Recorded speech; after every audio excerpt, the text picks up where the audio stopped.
Good morning. Big things happening today. Dave's on his way here with the dry shaft. He ran up to ITP and picked that up. So once he gets here, hopefully we can get this thing back to where it's at least moving on its own. Maybe get the floor done. Maybe even get a seat in it. I don't know. I don't want to get too ahead of ourselves, but still got birds attacking me, occasionally hornets. My son saw a snake next door to the shop yesterday, which is just leaves you with a warm and fuzzy feeling. So yeah.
Pulled it outside just to let the seam sealer get some sun, maybe cure it a little faster.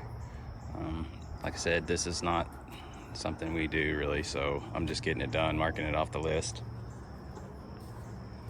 and try to maybe get the seat in it and get the doors on it today. So here's what we're doing. It's an old seat I had in another truck.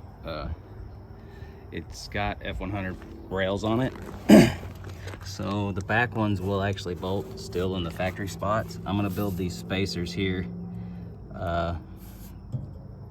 Probably use some type of either welded nuts or threaded rivets.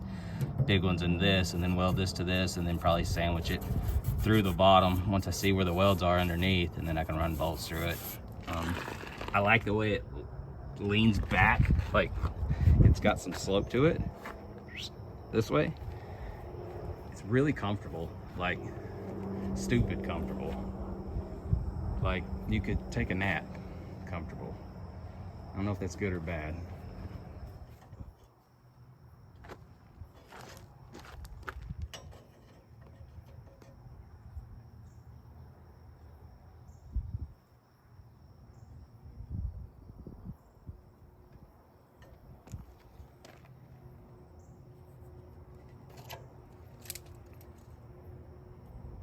Looks like 1.5 inch gap there. Center to center.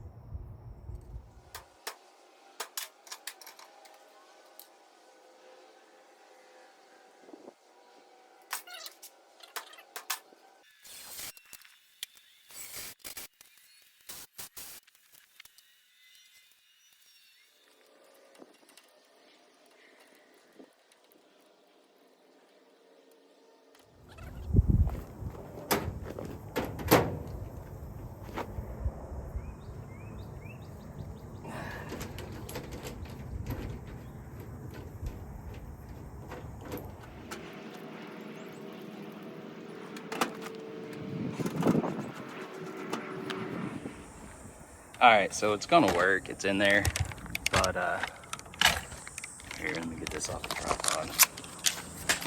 Like I said, it's gonna work, but my dumb ass didn't think about leaving enough room in here to get a socket in there to tighten these bolts. So, little part update on the engineering side of this. Instead of just cutting that out, I cut one side and the other side, folded them in on top of each other, and then welded the seam. So now you got basically 4 layers of that metal using its tensile strength to keep this intact.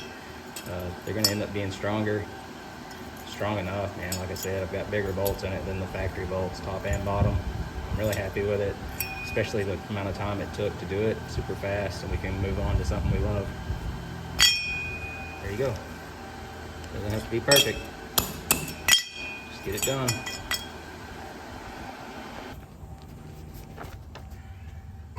So I'm just chasing these threads on the factory bolt holes. This one I had a broken bolt hole in there. I had to drill it out. So I had the tab or the die, whatever this thing is, out. So I thought I'd just go ahead and do all of them. Probably ought to do that on these old trucks and cars, just at least once, man, because it's just worth it. You gotta, if there's something with a bolt broke off in it, it's gotten issues. So just clean it up for a second. I get it. I don't cover every metric, but that's one I do believe in. So final project. Got the seat that's bolted in its factory spots. Can come out.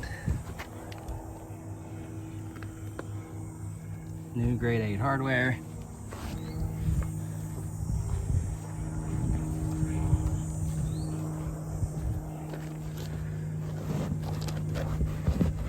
Legit one of the most comfortable seats out there. It's not pretty, but I got storage under the seat. We clear the trans tunnel. All right, so today now I'm gonna spend a little time trying to get this key switch to do all the work instead of the Crown Vic ignition switch, which has been reduced to just this little doodad here. You know, I get comments about making wiring look easy. People say, man, I had a customer just drop off a truck. We're gonna put a whole new wiring harness in it. I don't really like wiring. It's a necessary evil.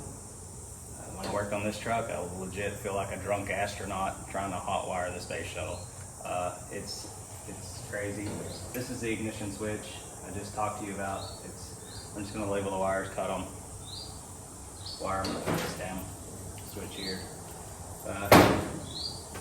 You just gotta get through it. I don't know what to tell you. Some of the stuff's really fun, some of it's not. This is not to me.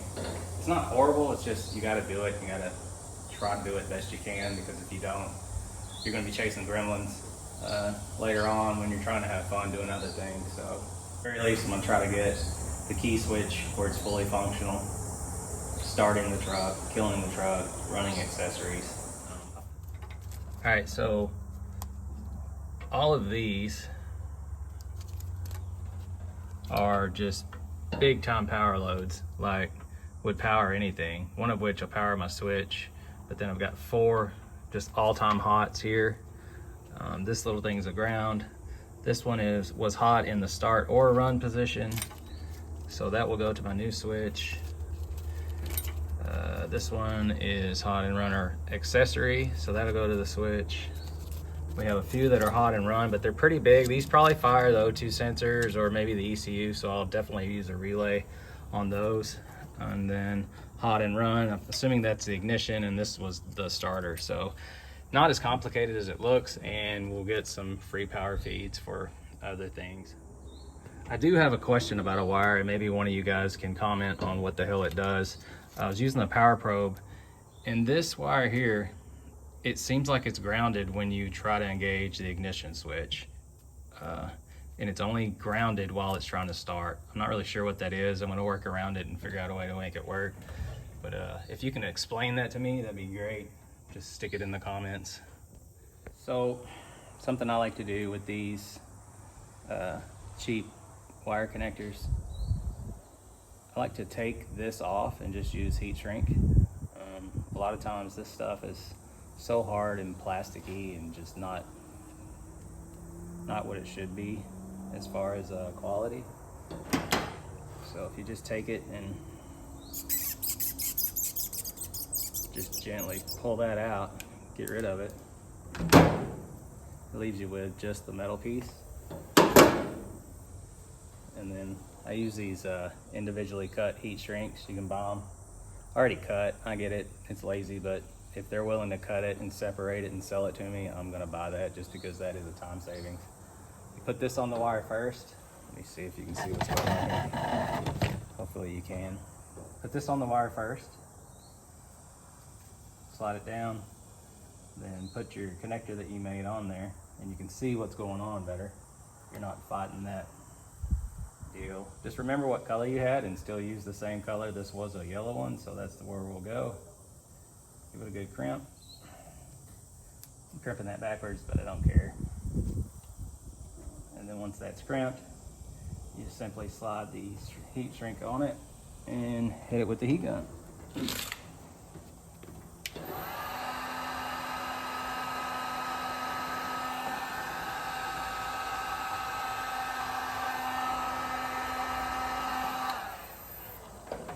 Just like that, you turn the cheap stuff into the good stuff. At least as far as I'm concerned. Turn it down.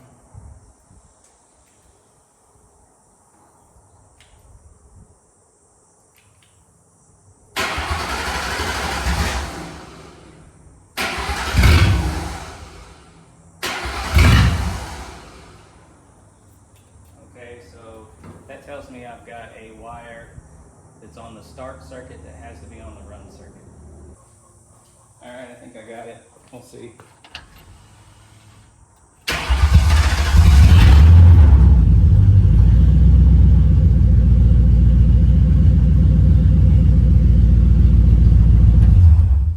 No more using this.